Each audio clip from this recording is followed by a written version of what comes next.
GW released another FAQ. Let's have a look and see how it's going to affect our Necrons. Necrons!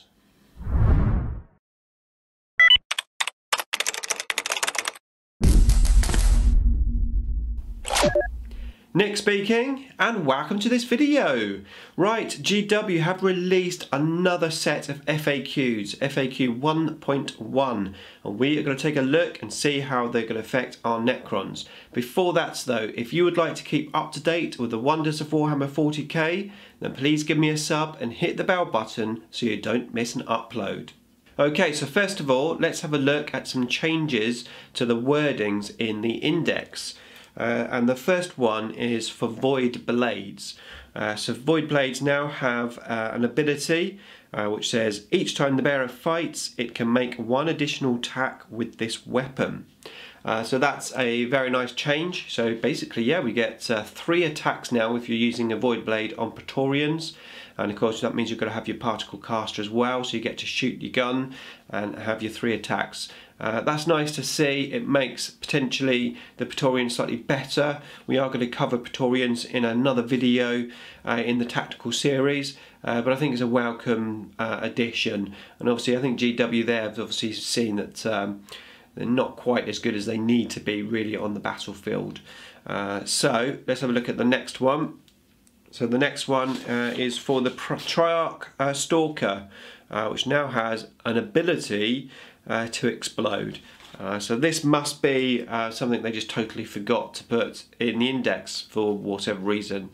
But yeah, it explodes now, so if once it dies, you roll a dice. If you get a 6, then it will explode and do D3 mortal wounds on anything within usual stuff probably. Yeah, within 6 inches.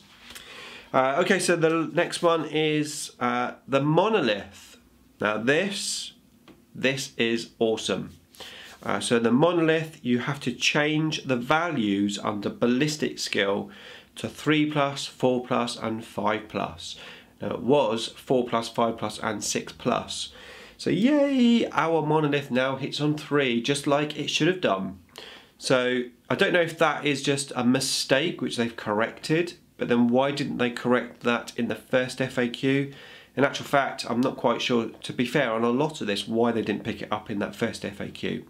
But anyway, regardless, Monoliths now hit on 3, as they should be, and that is awesome. That makes the Monolith a lot more worth all the points that it is, remembering it's at about 400 points.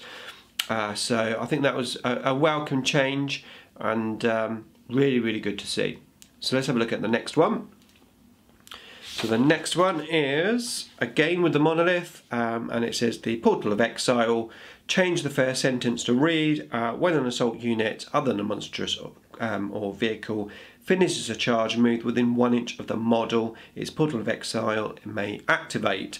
So basically they just added in there that you have to be an inch away, or your enemy does, for it to activate, which that makes sense anyway, but I suppose some people will say, well, you've tried to assault me, and even if you fail to assault, they're still activating it, which obviously you can't do. But anyway, they've clarified that you have to be an inch away for that to work.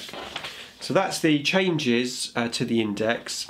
Okay, so now let's have a look at the frequently asked questions. And the first one that affects Necrons is in the main rulebook correction. So let's just read that out to you. So it says, if a unit that has an ability that allows it to attempt deny the witch, i.e. a Canaptic spider with gloom prism, at what range can it attempt to deny the witch? And the answer is 24 inches.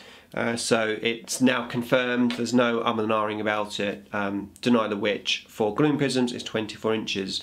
Don't think it's going to make too much difference, because generally with 8th edition it's all close quarters really. It's very much in your face game, and I think that the Tomb Spiders are pretty much always going to be within range of most psychers, apart from maybe those really defensive ones that are right at the back lines.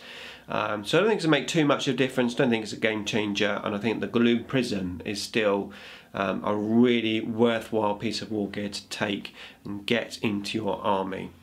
Right, let's have a look at the next question. The next question is from the Necron section, and actually this is the last one, and it says, Can Necrons that have fled the battlefield return using reanimation protocol? And the answer is no. This ability allows models that were slain to return, not models that have fled. They also note, you may find it useful to place Necron models that flee to one side as a reminder that they cannot return using their reanimation protocol ability. That made me laugh. So what they're saying is that all these Necron reanimation protocol roles are a bit of a pain in the bum to keep track of. But it made me laugh, that. But to be fair, I'm quite surprised by that rule. And a few of my subscribers actually have been asking me about this rule, about models that fail morale, are they able to come back from RP? And I've always said yes, and I've always played yes, because it seemed to be right, and it sort of that's how they've always played, but apparently not. So how is this going to affect the armies? Well, from my point of view, it's not really going to affect me at all, because I feel personally that the smaller units are better.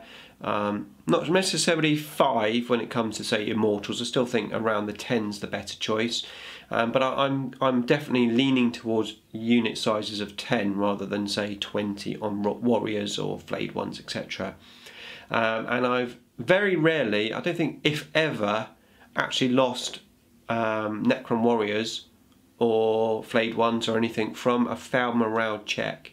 With Leadership 10, it's pretty decent, and you know, I find that you either get wiped out or you don't get wiped out.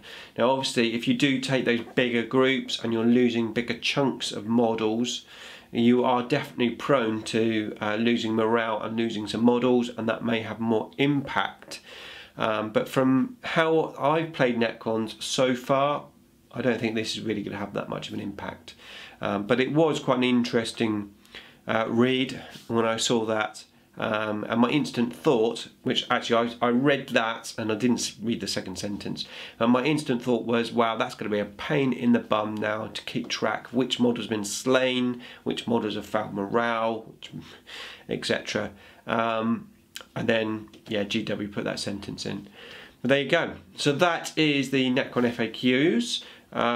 So Monolith, awesome, brilliant, needed. For the points that you spend on it, I think it's deserved.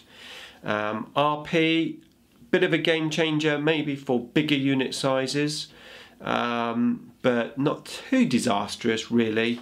And then Gloom Prism, understandable, and it's still very, very good. Praetorians, that's better.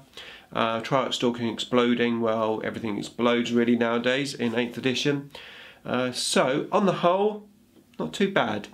Excellent. Right, that's it for this video. Thank you for watching. Beam me up.